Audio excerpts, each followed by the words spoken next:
আসসালামু আলাইকুম। কানিজ ফাতেমা অর্দা। টাইপ 4 হচ্ছে তৎপুরুষ সমাস। তৎপুরুষ সমাস নিয়ে আলোচনা করার আগে আমরা কিছু বেসিক নিয়ে আলোচনা করব। তৎপুরুষ সমাস হচ্ছে যে পরপদকে প্রাধান্য দেয়, ব্যাস বাক্যে বিভক্তি থাকে এবং তৎপুরুষ সমাস হচ্ছে 9 প্রকার। বিভক্তিগুলো যদি আমরা জেনে যাই আমাদের 9টা প্রকার মনে রাখাটা অনেক সহজ হয়ে যাবে, কারণ এই প্রকারভেদগুলো বিভক্তির উপরই নামকরণ করা হয়েছে। ঠিক আছে, শূন্য বিভক্তি মানে তো কোনো বিভক্তি আসলে না, তারপরে শূন্যটা বাদ দিলাম। এটাকে বাদ দিলে আমাদের তৎপুরুষ সমাসের যে 9টা প্রকারভেদ আছে, প্রথম 6টা প্রকারভেদ দ্বিতীয়া, তৃতীয়া, চতুর্থী, পঞ্চমী, ষষ্ঠী, সপ্তমী, অর্থাৎ যখন যে বিভক্তি থাকবে সেটা সেই তৎপুরুষ সমাস।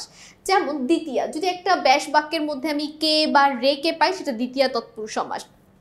দ্বারা দিয়া কর্তৃক যদি পাই সেটা তৃতীয়া তৎপুরুষ সমাস। কে রে, এখন দুইটা কে রে চলে আসলো, দ্বিতীয়তেও কে রে ছিল, চতুর্থতেও কে রে। দুইটার মধ্যে অবশ্যই একটা পার্থক্য আছে, পার্থক্য ছাড়া তো দুইটা এক হয়ে যেত। পার্থক্যটা হচ্ছে যখনই কোনো কিছুর জন্য বা নিমিত্তে, নিমিত্তে মিনসও জন্য, কোনো কিছু রিজনে বা কোনো কিছুর জন্য আমরা কে রে যুক্ত করবো। যেমন গুরু ভক্তি, গুরুকে ভক্তি, গুরু আমাদের টিচার, তাকে আমাদের, তার কাছে আমরা ঋণী, তার কাছ থেকে আমরা জ্ঞান পাচ্ছি, এই জন্য, যেমন তোমরাও আমার কাছে ঋণী, তাহলে এই জন্য কি তাকে ভক্তি করতেই হবে। টিচারের প্রতি আমরা ঋণী দেখে টিচারকে আমাদের ভক্তি করতে হয়। অর্থাৎ এটা আমরা শুধু শুধু করি না, কোনো কিছুর জন্যই আমরা এই কাজটা করে থাকি, এই জন্য এটা হচ্ছে চতুর্থী। পঞ্চমী কি, যখন হতে থেকে যে বিভক্তিটা থাকবে সেটা পঞ্চমী তৎপুরুষ সমাস, যখন র এর বিভক্তিটা থাকবে সেটা হবে ষষ্ঠী তৎপুরুষ সমাস, যখন অন্তস্তীয় এ তে এই তিনটা বিভক্তি থাকবে সেটা হয়ে যাবে সপ্তমী তৎপুরুষ সমাস। অর্থাৎ এইভাবে আমরা বিভক্তি দ্বারা আমরা এখানে 6টা প্রকার মনে রাখতে পারবো। এখানে 6টা প্রকার হয়ে গেল, বাকি থাকে কয় প্রকার? 3 প্রকার। বাকি আরও থাকে কয় প্রকার?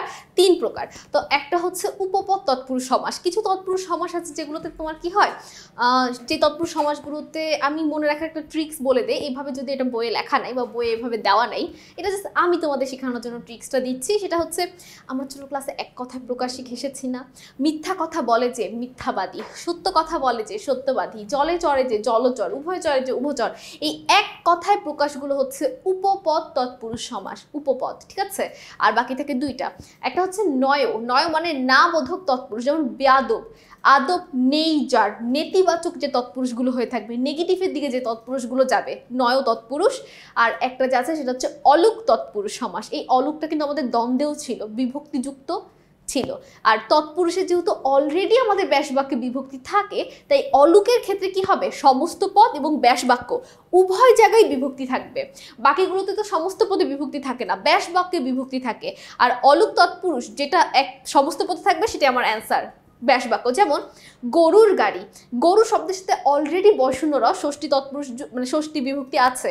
গরুর গাড়িতে কিন্তু বিভক্তি অলরেডি ছিল, এটা ব্যাস বাক্য গরুর গাড়ি। সোনার বাংলা, এটার ব্যাস বাক্য সোনার বাংলা। অর্থাৎ অলরেডি বয়শূন্যরা বিভক্তি, যেটা একটা ষষ্ঠী বিভক্তি হচ্ছে বয়শূন্যরা, এই বয়শূন্যরা কিন্তু অলরেডি আমাদের সমস্ত পদেও আছে, একই সাথে ব্যাস বাক্যেও আছে, সেটাই হচ্ছে অলুক। তাহলে 9 প্রকার আশা করি তোমরা পারবে। তো এখন পারবে কি পারবে না সেটা আমরা বুঝতে পারবো যখন আমরা এমসিকিউ গুলো সমাধান করব। তোমাদের প্রথম এমসিকিউটা একটু দেখে নেই।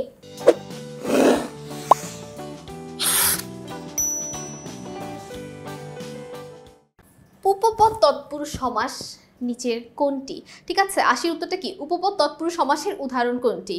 অভাব, গায়ে পড়া, জলদ নাকি ভোজন? তাহলে 80 উত্তরটা কি হবে বলো তো?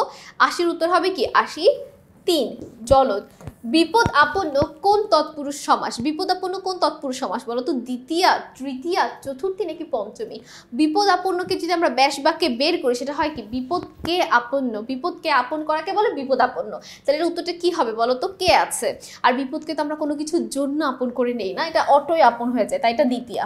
চিরসুখী, এর ব্যাস বাক্য কি? চিরসুখী যে চিরদিনের সুখী, চিরকাল ব্যাপিয়া সুখী, চিরকালে সুখী। উত্তর কি হবে? 3, চিরকাল ব্যাপিয়া সুখী।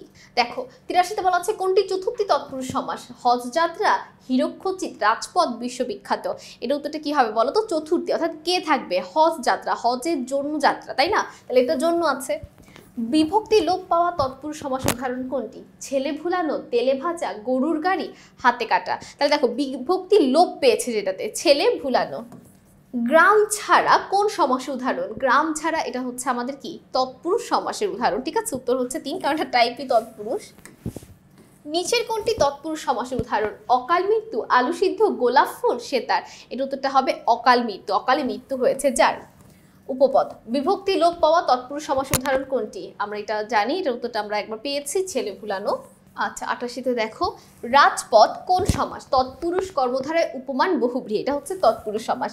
বিভক্তি লোপ হয়নি কোনটাতে, অর্থাৎ অলুপ কোনটা? এখানে তেলে ভাজা, এখানে বিভক্তি লোপ হয়নি। রাজপথের ব্যাস বাক্যটা কি হবে? রাজার পথ, রাজা নির্মিত পথ, রাজাদের পথ নাকি পথের রাজা? এর উত্তরটা কি হবে? পথের রাজা। দেখো, বসত বাড়ি কোন ধরনের তৎপুরুষ সমাস? দ্বিতীয়া, তৃতীয়া, চতুর্থী নাকি পঞ্চমী? বসত বাড়ি এটা হচ্ছে কি? চতুর্থী তৎপুরুষ সমাস।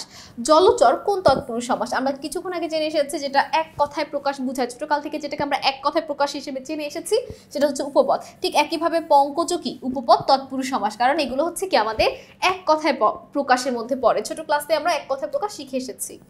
আচ্ছা দেখো, নিচের কোনটি পঞ্চমী তৎপুরুষ সমাস, যেটাতে হতে থেকে চেয়ে থাকবে? গাছ পাকা, এটা হয় না, গাছে পাকা হয়, গাছ থেকে পাকা হয় না। কিন্তু বিলাত ফেরত, বিলাত থেকে ফেরত, হতে থেকে চেয়ে পঞ্চমী, তার মানে এটাই হবে আমাদের সঠিক উত্তর। বালিকা বিদ্যালয় কোন সমাস? বালিকা বিদ্যালয় অবশ্যই এটা চতুর্থী তৎপুরুষ সমাস, বালিকাদের জন্য বিদ্যালয়। বিশ্ববিখ্যাত সমস্ত পদটি কোন সমাসের নির্দেশ করে? মধ্যপদলোপী বহুব্রীহি, সপ্তমী তৎপুরুষ, চতুর্থী তৎপুরুষ নাকি হচ্ছে উপমান? এটা হবে সপ্তমী। বিশ্বে যে বিখ্যাত তাকে বলা হয় বিশ্ববিখ্যাত। একার আছে, একার মানেই সপ্তমী, কিছুক্ষণ আগে আমরা জেনে এসেছি। পরবর্তী ক্রিয়ামূলের সঙ্গে কৃত প্রত্যয়ে যুক্ত হয়ে যে সমাস গঠিত হয় তাকে কোনটা বলে? সেটাকে বলে উপপদ। এটাই হচ্ছে আসল সংজ্ঞা। আমি তো চেনার উপায়ের জন্য তোমাদের বলেছিলাম এক কথায় প্রকাশ। নসুর সমান সমান অসুর, এটা কোন অর্থে নয় তৎপুরুষ? নয় মানে নেগেটিভ, এটা নয় তৎপুরুষ কোন অর্থে বলো তো? অভাব, ভিন্নতা, অল্পতা নাকি বিরোধ? ৯৮ উত্তরটা কি হবে বলো তো? অভাব হবে, ভিন্নতা হবে, অল্প হবে নাকি বিরোধ হবে? বিরোধ অর্থে। গাছ পাকা কোন সমাস? গাছ পাকা আমি একটু আগে বলেছি, গাছে পাকা সপ্তমী। পরপদে রাজি, গ্রাম, বৃন্দ, গণ, যুথ ইত্যাদি সমষ্টিবাচক শব্দ থাকলে কোন সমাস হয়? এটা হচ্ছে ষষ্ঠী সমাস হয়। ঠিক আছে, ষষ্ঠী। নিচের কোনটি অলুক তৎপুরুষ? অলুকে আমি উদাহরণই দিয়েছিলাম গরুর গাড়ি, কারণ গরুর গাড়িতে অলরেডি একটা বসানোর আছে, আর যেটা ব্যাস বাক্যেও সেম, সমস্ত পদেও সেম। নিচের কোনটি অলুক তৎপুরুষ? গ্রাম ছাড়া, গাছ পাকা, ধান ক্ষেত নাকি গরুর গাড়ি? উত্তর হচ্ছে গরুর গাড়ি। গরুর গাড়ি কোন সমাস উদাহরণ? অর্থাৎ এভাবেও কিন্তু প্রশ্নটা আসতে পারে, অলুক তৎপুরুষ, কারণ এখানে বসানোটা অলরেডি আছে। আচ্ছা, তাহলে দেখো আমাদের কিন্তু তৎপুরুষ সমাস শেষ। আশা করি তৎপুরুষ সমাস নিয়ে কারো কোনো সমস্যা থাকবে না। শুধুমাত্র কে রে, দ্বারা দেওয়া কর্তৃক, কে রে, হতে থেকে চেয়ে, র এর অন্ত্যেষ্টিয় এতে, এই বিভক্তিগুলো একটু মনে রাখতে হবে। যখন যেই বিভক্তি যুক্ত হবে সেটা সেই তৎপুরুষ সমাস হবে। তো আজকের ক্লাসটা এখানেই শেষ করছি। আমি কানিজ ফাতেমা অর্দা। আসসালামু আলাইকুম, আল্লাহ হাফেজ।